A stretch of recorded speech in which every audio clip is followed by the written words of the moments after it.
ஓம் சாந்தி. இன்றைய அழகான முரளியில் அற்புதமாக பாபா என்ன சொல்ல வராருன்னு பார்க்கலாம் வாங்க. நாம் எல்லாருமே சகோதரன் சகோதரிங்கிற பார்வையில் பார்க்கணும். அந்த மாதிரி நாம் பார்க்கும்போது நம்மளுடைய பார்வையில் தடுமாற்றம் ஏற்படாது. நம்மளுடைய சொல்லில் ஒரு சக்தி இருக்குன்னு பாபா சொல்கிறாங்க.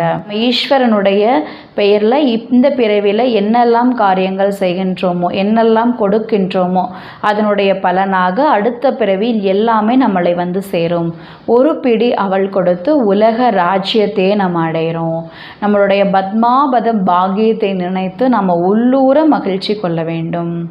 நாம் கண்களுக்கு தெரியாத போர் வீரர்களாக இருக்கின்றோம். நம்மளுடைய பெயர் எந்த பதிவேட்டிலும் இல்லை. நம்ம கையில் எந்த ஆயுதமும் இல்லை. இங்கே உடலை கொலை செய்வதற்கான எந்த விஷயமும் இல்லை. யோக பலத்தின் மூலமாக உலகத்தையே வெற்றி கொண்டவராக ஆகப் போகின்றோம்.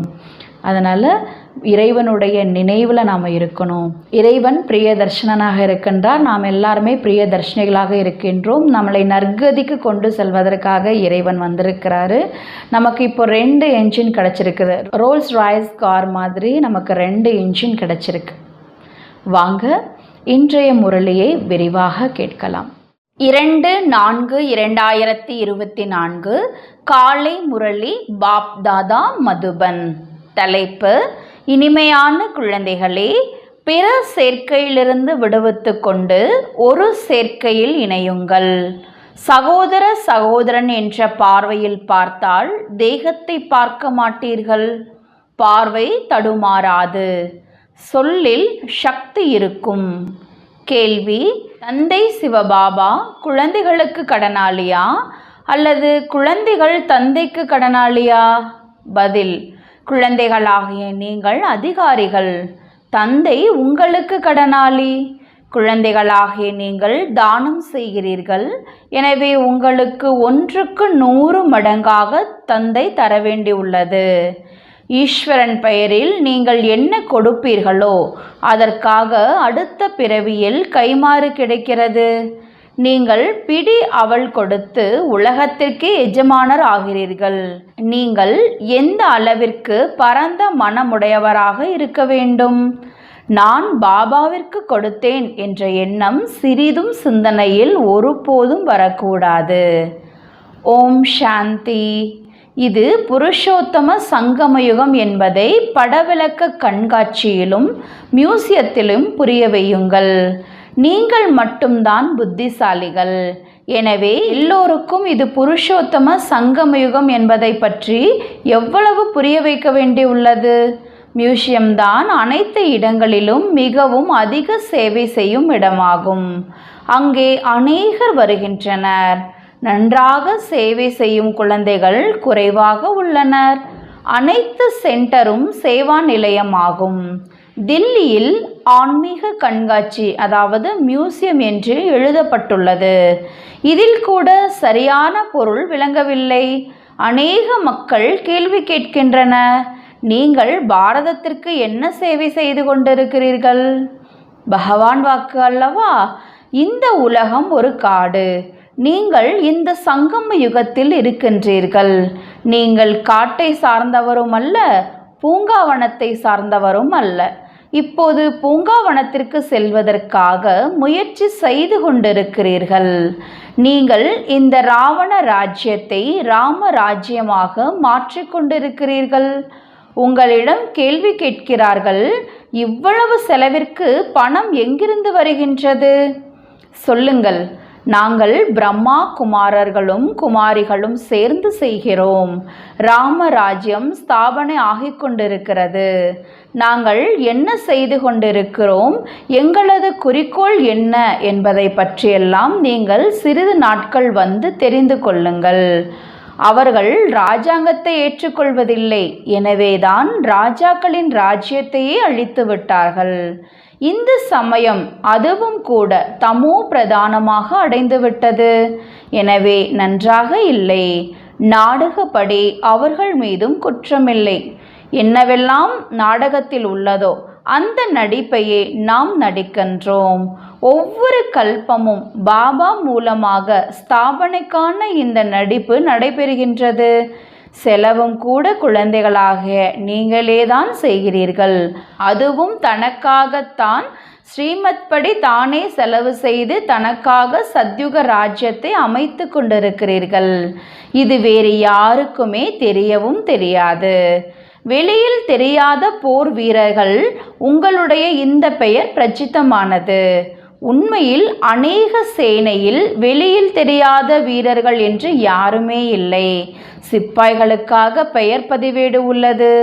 அந்த பதிவேட்டில் நம்பர் பெயர் இல்லாதவர்கள் யாரும் இருக்க முடியாது. உண்மையில் வெளியில் தெரியாத போர் வீரர்கள் நீங்கள்தான். எந்த பெயர் பதிவேட்டிலும் உங்கள் பெயர் கிடையாது. உங்களிடம் எந்த ஆயுதமும் இல்லை. இதில் உடலை கொலை செய்வதும் இல்லை.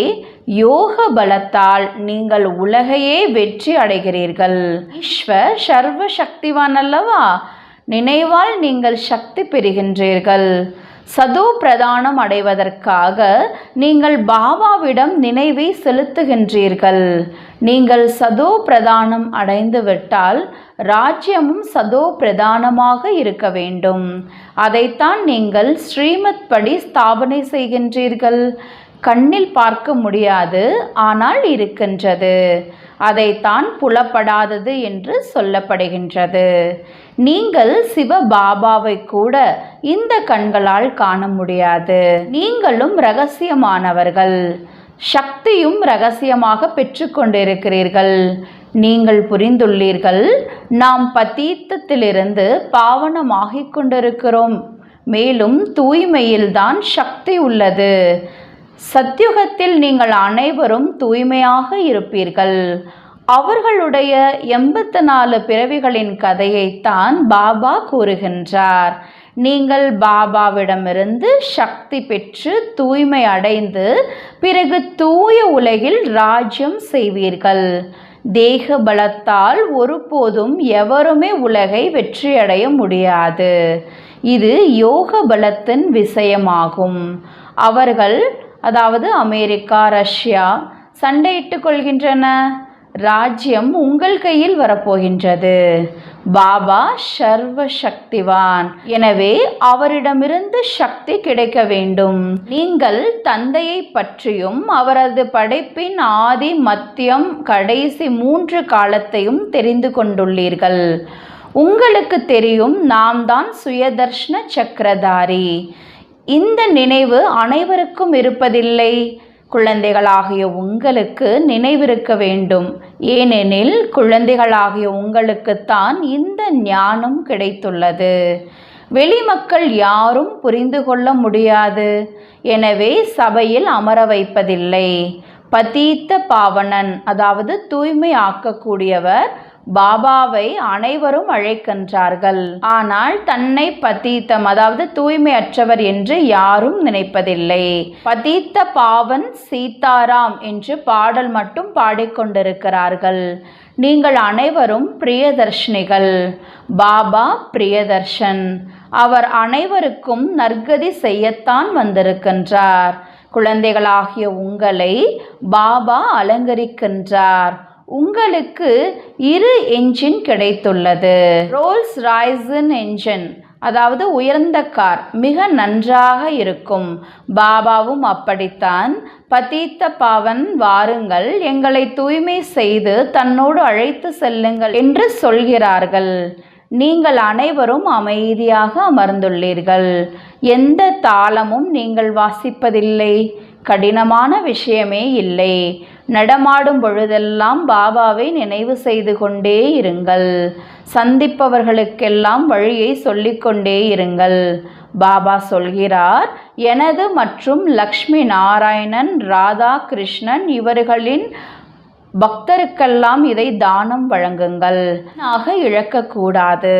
பாத்திரம் அறிந்துதான் தானம் செய்யப்படுகின்றது.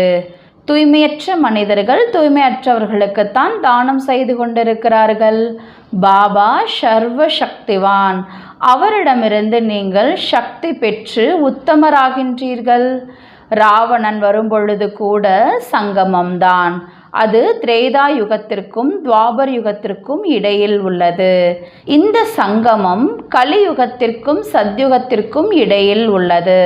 ஞானம் எவ்வளவு காலம் நடைபெறுகிறது? இந்த விஷயங்களை எல்லாம் நீங்கள் புரிந்து கொண்டு புரிய வைக்க வேண்டும். முக்கிய விஷயம் என்னவென்றால், எல்லையில்லாத தந்தையை நினைவு செய்யுங்கள். எல்லையில்லாத தந்தை எப்பொழுது வருகின்றாரோ அப்போது விநாசமும் நடைபெறும். மகாபாரத போர் எப்போது நடைபெற்றது? பகவான் ராஜயோகம் கற்பிக்கும் பொழுதுதான் புதிய உலகின் ஆரம்பம், பழைய உலகின் முடிவு என்றாலே விநாசம் நடைபெறும் என்றுதான் புரிய வந்தது. உலகம் கார் இருளில் உள்ளது. அதனை இப்பொழுது எழுப்ப வேண்டும், விழிக்க செய்ய வேண்டும்.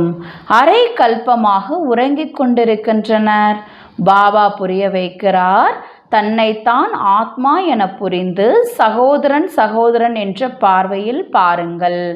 அப்போது நீங்கள் எவருக்காவது ஞானம் வழங்கினாலும் உங்களது சொல்லில் சக்தி வரும். ஆத்மாதான் பாவனம் மற்றும் பத்தீத்தம் ஆகிறது. ஆத்மா தூய்மையடைந்தால் சரீரமும் தூய்மையாக கிடைக்கும். இப்பொழுது கிடைக்க முடியாது. அனைவரும் தூய்மையாக மாற வேண்டும். சிலர் யோக பலத்தால், சிலர் தண்டனைகளால் தூய்மையடைவர். நினைவு யாத்திரை தான் முயற்சி செய்ய வேண்டியது. பாபாவும் பயிற்சி செய்ய வைத்து கொண்டு இருக்கின்றார். எங்கு சென்றாலும் பாபாவின் நினைவிலேயே செல்லுங்கள். கிறித்தவ தந்தையர்களும் அமைதியாக கிறித்துவின் நினைவிலேயே நடந்து செல்வார்கள். கிறித்துவை நினைவு செய்கின்றார்கள். பாரதவாசிகள் அநேகரை நினைவு செய்கின்றன.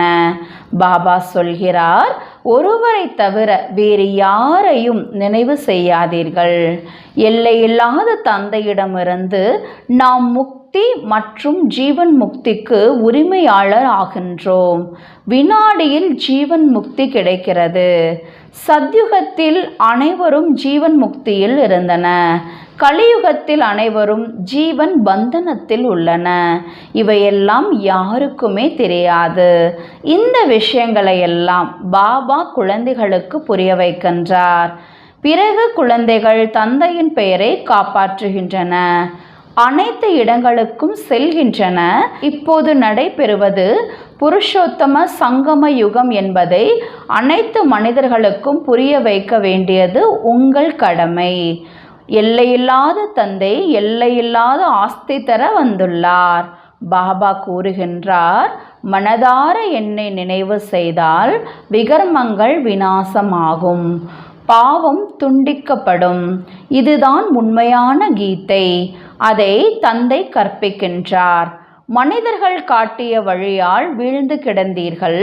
இப்போது பகவான் வழியால் நீங்கள் ஆஸ்தி அடைந்து கொண்டிருக்கிறீர்கள். முக்கிய விஷயம், இருந்தாலும் எழுந்தாலும் நடமாடும் போதெல்லாம் பாபாவை நினைவு செய்து கொண்டே இருங்கள். அறிமுகம் வழங்கிக் கொண்டே இருங்கள். உங்களிடம் பேட்ச் உள்ளது. இலவசமாக கொடுப்பதில் தவறில்லை. ஆனால் பாத்திரம் பார்த்து தர வேண்டும். பாபா குழந்தைகளை புகார் செய்கிறார், நீங்கள் லௌகீக தந்தையை நினைத்து கொண்டே இருக்கிறீர்கள். பார்லௌகீக தந்தையாகிய என்னை மட்டும் மறந்து போகிறீர்கள். வெட்கமாக இல்லையா? நீங்கள்தான் தூய இல்லற மார்க்கத்தில் குடும்ப விவகாரத்தில் இருந்தீர்கள். மீண்டும் இப்பொழுது மாற வேண்டும். நீங்கள் பகவானுடைய வியாபாரிகள். தன்னை தானே பாருங்கள், புத்தி எங்கும் அலையாமல் இருக்கின்றதா என்று. பாபா சொல்கிறார், பிற சேர்க்கையை விடுத்து ஒரு சேர்க்கையில் இணையுங்கள். தவறு செய்ய வேண்டாம். ஆத்மா ஒருவரை ஒருவர் சகோதர பார்வையில் பார்த்தால் தேகத்தை பார்க்க மாட்டீர்கள். பார்வை தடுமாறாது. குறிக்கோள் அல்லவா? இந்த ஞானம் இப்போதுதான் உங்களுக்கு கிடைக்கின்றது. சகோதர சகோதரர் என்று அனைவரும் சொல்கிறார்கள். மனிதர்களும் சகோதரத்துவம் என்று சொல்கிறார்கள். அது சரிதான். பரம்பிதா பரமாத்மாவின் குழந்தைகள் நாம். பிறகு இங்கு ஏன் அமர்ந்துள்ளீர்கள்? பாபா சொர்க்கத்தை ஸ்தாபனை செய்கிற பொழுது இப்படியெல்லாம் புரிய வைத்து முன்னேற்றத்தை அடைந்து கொண்டே இருங்கள். பாபாவிற்கு சேவாதாரி குழந்தைகள் மிகவும் பிரியமானவர்கள்.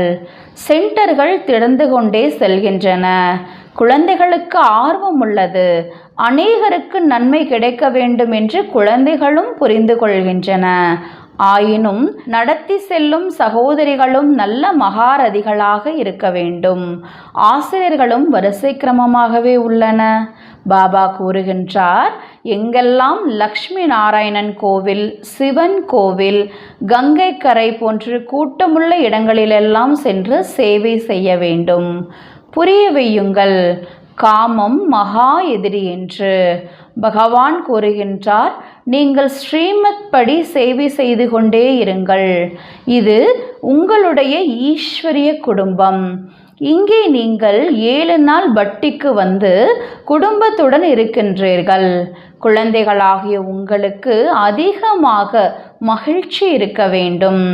எல்லையில்லாத தந்தை மூலம் நீங்கள் பத்மாபதம் பாக்கியசாலி ஆகின்றீர்கள்.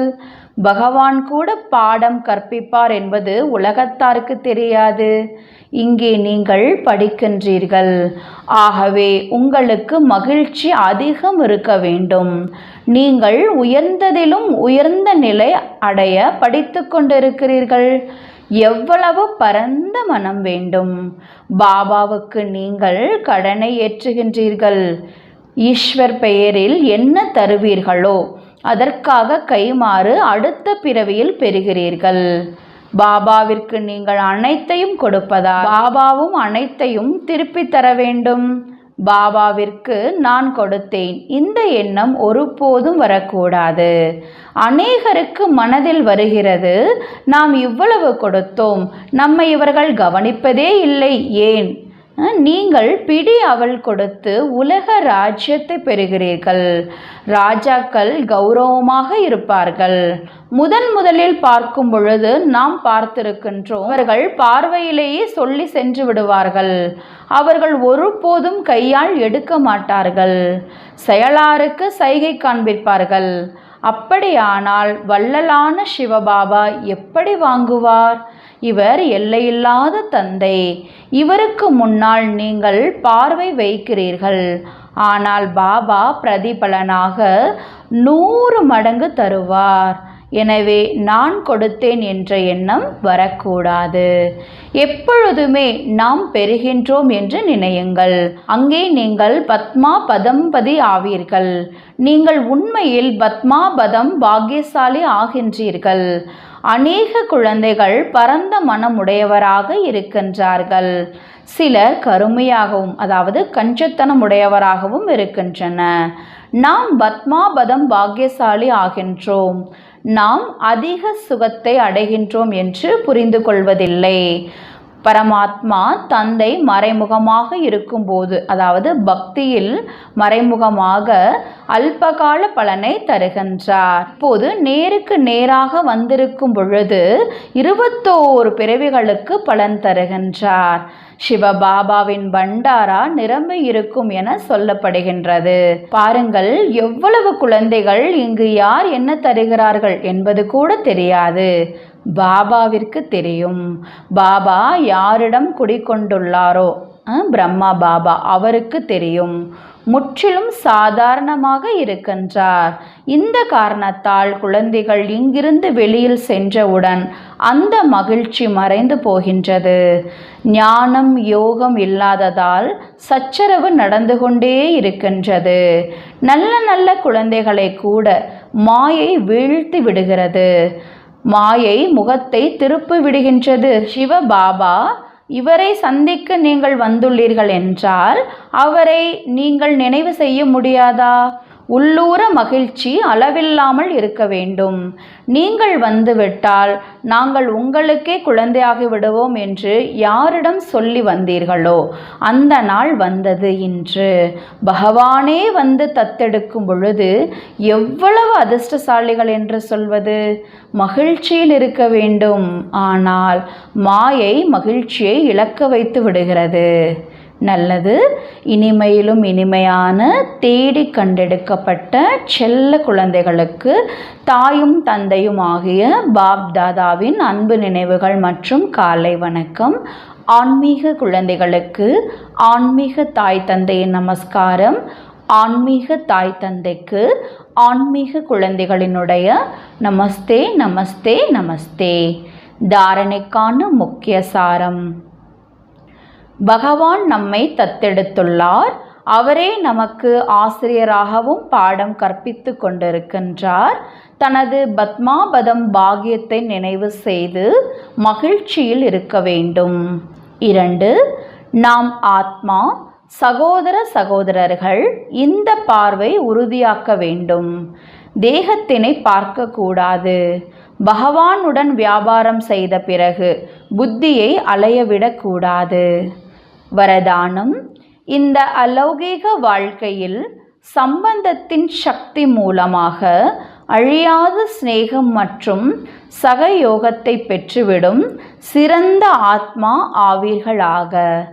இந்த அலௌகீக வாழ்க்கையில் சம்பந்தங்களின் சக்தி குழந்தைகளாகிய உங்களுக்கு அதாவது இரட்டை ரூபத்தில் பிராப்தியாகி இருக்கிறது. 1. தந்தை மூலமாக சர்வ சம்பந்தங்கள். 2. தெய்வீக பரிவாரத்தின் மூலமாக சம்பந்தம். இந்த சம்பந்தங்களினால் எப்பொழுதும் சுயநலமற்ற சிநேகம், அழியாத சிநேகம் மற்றும் சகயோகம் எப்பொழுதும் பிராப்தியாகிக் கொண்டே இருக்கிறது. எனவே உங்களிடம் சம்பந்தத்தினுடையதும் சக்தி இருக்கிறது. அப்பேற்பட்ட சிறந்த அலௌகீக வாழ்க்கையினுடைய சக்திகளில் நிறைந்த வரதானி ஆத்மாக்கள் ஆவீர்கள்.